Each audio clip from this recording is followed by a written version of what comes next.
ఇప్పుడు పవన్ కళ్యాణ్ గారు tea with deputy CM అని చెప్పేసి ఆ వచ్చిన దాంతో ఒక పర్యావరణ పరిరక్షణ గురించి లేదంటే ఆ యొక్క అడవుల్లో ఉండే జంతువుల సంరక్షణకి జూలకి ఇద్దామని అంటున్నారు.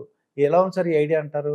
ఖచ్చితంగా. ఎందుకంటే ప్రభుత్వం కేవలం ఏదో చట్టాలు చేసి నిబంధనలు రూపొందించి హుకుం జారీ చేస్తే పని జరగదు. సమాజాన్ని భాగస్వాములు చేయాలి. ఎప్పుడైతే సమాజంలో ఓనర్షిప్ ఉంటుందో, ఇది మనదైన భావం ఉంటుందో, అప్పుడు పనులు జరుగుతాయి, ఫలితాలు వస్తాయి.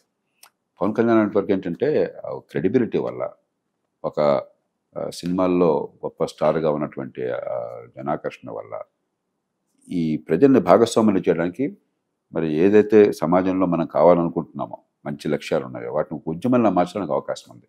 కాబట్టి అది ప్రభుత్వం చట్టాన్ని ఉపయోగిస్తుంది, అధికారం ఉపయోగిస్తుంది, మరో పక్కన ఈ ప్రజల్ని ప్రేరేపించి వారిని ప్రోత్సాహపరిచి ఒక ఉద్యమంలాగా రూపొందిస్తుంది. కాబట్టి ఏ రూపంలో చేసినా కూడా అందరూ అంగీకరించే లక్ష్యాల కోసం ప్రజల్లో ఉద్యమాన్ని నిర్మించడం చాలా గొప్ప ఆలోచన. ఇది భాగస్వామి చేస్తే వాళ్ళకి ఎంతో కొంత ఇస్తారు. వాళ్ళు 2 lakhs 3 lakhs అది ఏంటంటే ఒక ఆయన యాక్చువల్గా ఒక యాడ్ చేశారంటే అంత డబ్బులు వస్తాయండి. ఇది మనదే అనుకోకపోతే సమాజంలో, ఉదాహరణకి నేను ప్రకాశం జిల్లాలో ఉండగా 2 లక్షల ఎకరాల నీటిపారుదల రైతులు తీసుకొచ్చారు. నేను తీసుకురాడా, నేను ఒక మార్గం చూపెట్టాను, ప్రజల ఉద్యమంగా మార్చాం దాన్ని. ఎప్పుడైతే రైతులు పూనుకున్నారో మామూలుగా జరిగిన దానికంటే 100 రెట్లు 1000 రెట్లు పని ఎక్కువ జరిగింది, తక్కువ ఖర్చులో జరిగింది, వేగంగా జరిగింది. 1,00,000 కుటుంబాలు పేదరికం నుంచి బయటపడ్డాయి. కాబట్టి ప్రజల జీవితాలు మారేది, సమాజం మారేది ప్రజల వల్ల. ప్రభుత్వం సంధానకర్తగా ఉండి ప్రజల్లో ఆ చైతన్యాన్ని తీసుకొచ్చి చట్టాన్ని మరి బడ్జెట్ని వనరులను ఉపయోగించి ఒక ఉద్యమంలాగా మార్చగలిగితే, అన్ని చోట్ల సాధ్యం కాకపోవచ్చు కానీ ఎక్కడ వీలైతే అక్కడ ఉద్యమంలా మార్చగలిగితే అద్భుతమైన ఫలితాలు చాలా వేగంగా వస్తాయి. 2019లో పవన్ కళ్యాణ్ గారు 2 చోట్ల ఓడిపోయి, పార్టీ ఓడిపోయి, ఒక ఎమ్మెల్యే కూడా ఇంకో పార్టీలోకి వెళ్ళిపోయి, ఇంకోళ్ళైతే నిరాశ నిస్పృహలోకి వెళ్ళిపోయి ఈ క్లోజ్ చేద్దరు సార్. మొన్న జగన్మోహన్ రెడ్డి గారు 11 సీట్లు వచ్చిన తర్వాత హిమాలయాలకు ఎలా అనిపించిందని వాళ్ళతో అన్నారట. అది బయటకు వచ్చింది వార్త. అది అంటే వీళ్ళిద్దరిని కంపేర్ చేస్తే ఈయన పడిన బంతిలాగా మళ్ళీ పైకి లేచినట్టు అనిపించింది నాకు. ఈయనేమో హిమాలయాలకు వెళ్ళిపోతాను అన్నారు సార్. ఒక విషయం గుర్తించాల్సిందంటే రాజకీయం అన్నది మనం వాళ్ళని బాగా తిట్టిపోస్తున్నాం. రాజకీయంలో ఉంటే వాళ్ళు మనందరికీ ఫుట్బాల్లో ఆడుకుంటాం, అందరు తిడతారు, చాలా తేలికది. అందులో ఏ ప్రజాస్వామ్యంలో కూడా రాజకీయాన్ని తిట్టడం చాలా తేలిక. మనలాంటి ప్రజాస్వామ్యంలో మరి రాజకీయంలో చాలా తప్పులు ఉన్నప్పుడు, అవినీతి ఉంది, ఓట్ల కొనుగోలు ఉంది, మరి అధికార దుర్వినియోగం ఉంది, చట్టబద్ధ పాలన లేదు, మనకు కసి ఉంది, మనకు కావాల్సిన సివిల్ సర్వీస్ అందట్లేదు, కాబట్టి తిట్టడం చాలా తేలిక. కానీ రాజకీయంలో ఉన్నవాళ్ళు ఏ పార్టీ వాళ్ళైనా కూడా ఎంత ఆటుపోట్లు గురవుతారు. ప్రజాభిప్రాయం ఎట్లా ఉంటుందో తెలియదు. ఇవాళ ఆకాశాన్ని ఎత్తొచ్చు, రేపు పొద్దున కిందకి దింపేయచ్చు, అతపతలానికి. ఓడలు బళ్ళు అవుతాయి, బళ్ళు ఓడలు అవుతాయి.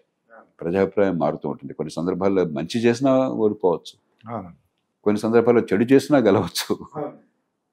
అందుకని ప్రజాజీవనంలోకి వచ్చిన వాళ్ళని మనం చులకనగా చూడకూడదు, గౌరవించాలి. ఇక రెండోది, పవన్ కళ్యాణ్ గారి మాటకు వచ్చినట్టయితే ఈ రాజకీయం మారాలని చెప్పిన ఆర్తితో వచ్చాడు ఆయన. ఒక సినిమా స్టార్గా హాయిగా కోట్లు సంపాదించే అవకాశం ఉంది. సినిమా స్టార్లకి మిగతా వాళ్ళు తేడా ఏంటి? సినిమా చూడడం కోసం సామాన్య ప్రజలు డబ్బిచ్చి మీ దగ్గరికి వస్తారు. డబ్బిచ్చి. రాజకీయం అంటే ఏంటి? మీరేదో ఇస్తామనిపోతే అది మీ మొహం పట్టుకుని చూడ్డాడు. ఈ మధ్యకాలంలో ఓటు కూడా పట్టలేదు. మీ డబ్బు లేకపోతే ఓటు లేదంటున్నారు. కాబట్టి అక్కడ రారాజులో ఉన్న దాని నుంచి ఈ కష్టంలోకి ఎందుకు వచ్చారు? ప్రజలకు మంచి జరగాలి. ఏ ప్రజలు మనల్ని పోషించారో, గౌరవించారో, ఇంత కీర్తిని, ఇంత అవకాశాన్ని ఇచ్చారో ఆ ప్రజలు రుణపడి ఉన్నాం. ఈ సమాజంలో ప్రజలు నష్టపోతున్నారు, ఆ ప్రజలకి మంచి జరగాలని చెప్పిన కోరికతో వచ్చారు. అయితే మన దేశంలో ఏంటంటే ఈ పార్టీల వ్యవస్థ, మన ఎన్నికల వ్యవస్థ వల్ల ఇప్పుడు 2 పార్టీలకే బలమైన స్థానం ఉంటుంది. మిగతా పార్టీల మీద ప్రజలకు ప్రేమ ఉన్నా కూడా ఓటు పడదు. ఎందుకంటే మీకు ఓటేస్తే నాకు నచ్చినోడు వాడిని గెలుస్తాడని భయం నాకు. మీరు గెలవరు, వాడు గెలిచేస్తాడు కాబట్టి వాడిని ఆపాలా అని చెప్పి ఇంకొకటి ఓటేయాలి. మన టాక్టికల్ ఓటింగ్ అంటాం మన ఎన్నికలు, మనలో కానీ బ్రిటన్లో కానీ ఇతర దేశాల్లో కానీ. కాబట్టి ఈ ఎన్నికల వ్యవస్థలో దీర్ఘకాలం పోరాడకపోతే ఫలితాలు చాలా కష్టమవుతాయి. కాబట్టి ఆయన నిలబడే ప్రయత్నం చేశారు. రెండోది, పొత్తులు లేకపోతే మీకున్న ఓటుని వాళ్ళకి బదిలీ చేయాలి, వాళ్ళ ఓటు మీకు తెచ్చుకోవాలి, మీకు కొంతైనా ప్రభావం కనిపించాలి. కాబట్టి ఆ విజ్ఞతతో వ్యవహరించారు. మరి ఇప్పుడు ఈవేళ ప్రజలు ఆదరించారు కాబట్టి ఆ ఫలితాలను చూపెట్టి మరి ఒక్కరోజు దేశంలో అద్భుతమైన మార్పు రాకపోయినా కూడా మనం కోరేటువంటి రాజకీయం, మంచి రాజకీయానికి నాంది పలకటం అవసరం. ఆ పని చేస్తారన్న విశ్వాసం నాకు. ఇక సార్ నాకు ఏంటంటే డౌట్, చాలామంది మేము చదువుకున్నప్పుడు విద్యా వైద్యం సరిపోతుంది, ఇంకేం అవసరం లేదు ప్రజలకు అన్నారండి. నిజంగానే జగన్మోహన్ రెడ్డి గారు విద్యా వైద్యం చూశారట. ఆయన చెప్పడం బట్టి. నిజంగా మరి విద్యా వైద్యం చూస్తే మరి ఎందుకు ఇంత ఘోరంగా ఓడిపోయారు సార్ ఆయన? మీరు బాగా చేసిన కొన్ని సందర్భాల్లో ఓడిపోవచ్చు, బాగా చేయకపోతే ఓడిపోవచ్చు. దాని నుంచి పాఠాలు నేర్చుకోవాలి. మౌలికంగా ప్రభుత్వం పాత్ర ఏమిటి? మానవ సమాజం ప్రభుత్వాన్ని ఎందుకు ఏర్పాటు చేసుకుంది? జంతువులకు ప్రభుత్వాలు లేవే? పులులకి, సింహాలకి, నక్కలకి, కుక్కలకి ప్రభుత్వాలు లేవే? మనకే ఉన్నాయి. ఎందుకు వచ్చింది? ఎప్పుడైతే ఇన్స్టింక్ట్ని దాటి, మామూలుగా ప్రకృతి నిర్దేశాన్ని దాటి ఒక మానవ సమాజం ఏర్పాటుకి వివిధ కారణాల వల్ల మనకి మానవ సమాజానికి మాత్రం సాధ్యమైంది. ముక్కుమోహం తెలియని వాడు లక్షల మంది, కోట్ల మంది ఒక మతం పేరుతోనో, ఒక దేశం పేరుతో, ఒక రాష్ట్రం పేరుతో, ఒక భాష పేరుతో రకరకాల రూపాల్లో మానవ సమాజం ఏర్పడింది. ఎప్పుడైతే పెద్ద ఎత్తున మనుషులు కలిసి పనిచేయాల్సి వస్తుందో, మనం సొంతంగా చేసుకోలేని పనులు ఉన్నాయి, కానీ అవి జరగకపోతే మన బతుకు నరకం. ఉమ్మడి పనులు కావాలి మనకి. ఉమ్మడి పనులు ఎవరు చేస్తారు? మరి నా సొంత పనులు నేను చేసుకుంటాను, మీ కుటుంబాన్ని మీరు చూసుకుంటారు, మీ ఇల్లు మీరు కట్టుకుంటారు, ఎవరిని పెళ్లి చేసుకోవాలో మీరు నిర్ణయిస్తారు, ఎవరిని ప్రేమించాలో మీ ఇష్టం, ఏ వృత్తి చేపట్టాలో, ఏ కోర్సు చదవాలో, ఏ వ్యాపారం చేయాలో, ఎక్కడ ఉండాలో ఎంత మీ ఇష్టం. కానీ మనకు అవసరమైనవి సొంతంగా చేసుకునేవి ఉన్నాయి. అందుకోసం ప్రభుత్వాన్ని ఏర్పాటు చేసుకున్నాం. ఏమిటవి? ఒకటి, ముందు చట్టబద్ధ పాలన. ఒక మనిషి ఇంకొక మనిషిని అన్యాయంగా దెబ్బ కొడితే, వాడి హక్కుల్ని కాలరాస్తే సమాజం అల్లకల్లోలం అయిపోతుంది. కాబట్టి నా వ్యక్తి ప్రయోజనం సమాజంలో ఇతరులకు నష్టం కలగకూడదు. వ్యక్తి ప్రయోజనము సమాజ హితం రెండింటిని కలపాలి. అది చట్టబద్ధ పాలన. అది మొట్టమొదటి బాధ్యత. శాంతి భద్రతలను కాపాడటం, న్యాయాన్ని వేగంగా అందించటం, తగాదాలుంటే పరిష్కారం చేయటం, శాంతియుతంగా, ధర్మంగా, వేగంగా పరిష్కారం చేయటం. రెండోది మౌలిక సదుపాయాలు. ఉమ్మడిగా అవసరమైన పనులు ఉన్నాయి. రోడ్డు కావాలి. రోడ్డు ఎవరు వేస్తారు? ఉమ్మడిగా వేయకపోతే అందరి కోసం మీరు ఎందుకు రోడ్డు వేస్తారు? మీ డబ్బులతో. నా డబ్బులతో నేను ఎందుకు వేస్తాను? వేరు కదా. కాబట్టి ఉమ్మడిగా మనం తలకాస్త పంచుకుని వేయాలి. ఎవరెవరు పట్టించుకోవాలి. రవాణా కావాలి.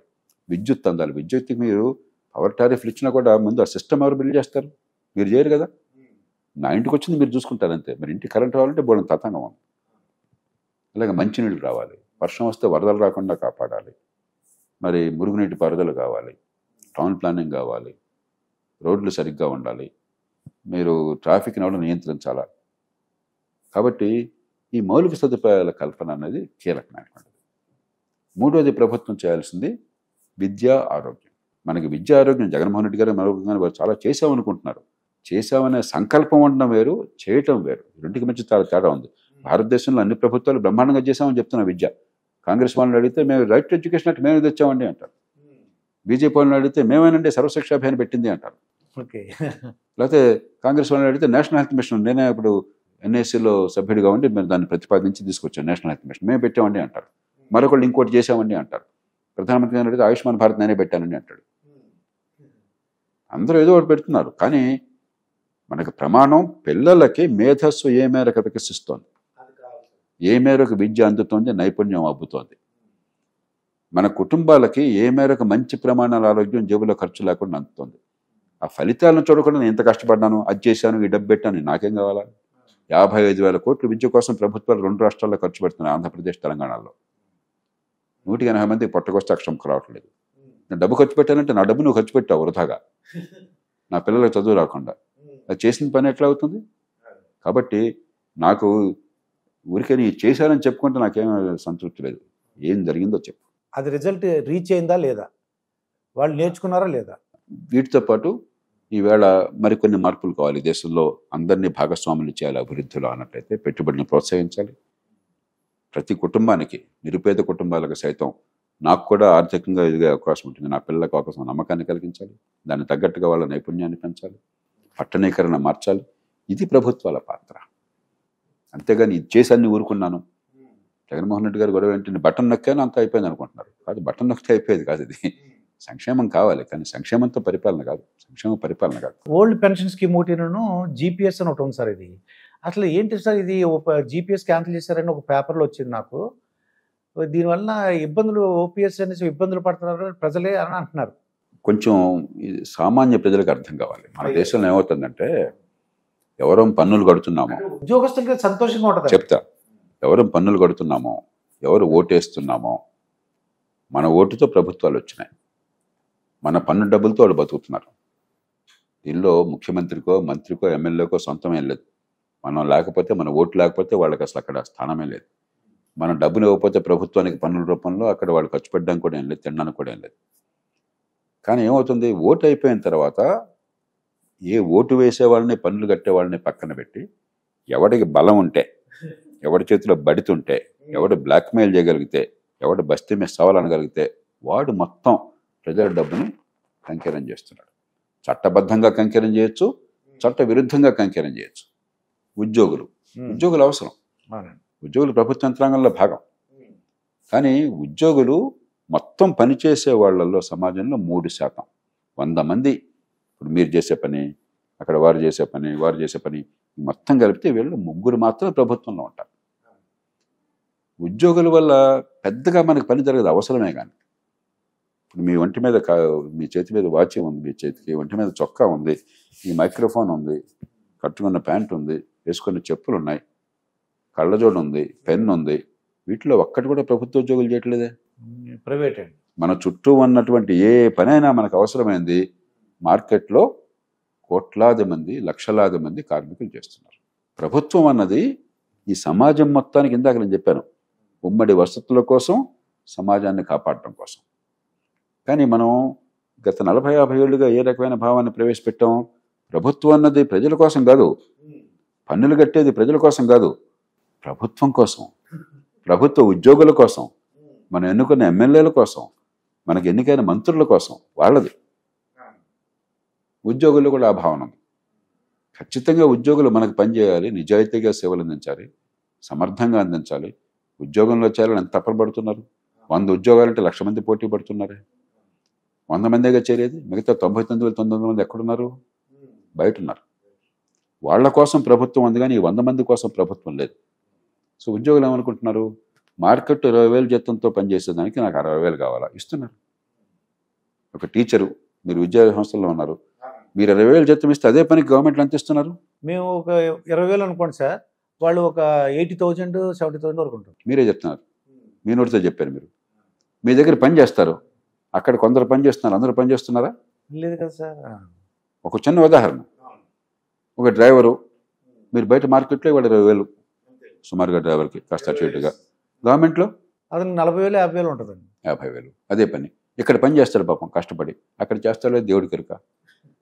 సో ముందు మీకంటే నాకు 5 రెట్లు కావాలి, నా హక్కు, నేను గవర్నమెంట్ ఉద్యోగిని, గవర్నమెంట్ డబ్బంతా నాకు, పోనీ ఇచ్చేసాం.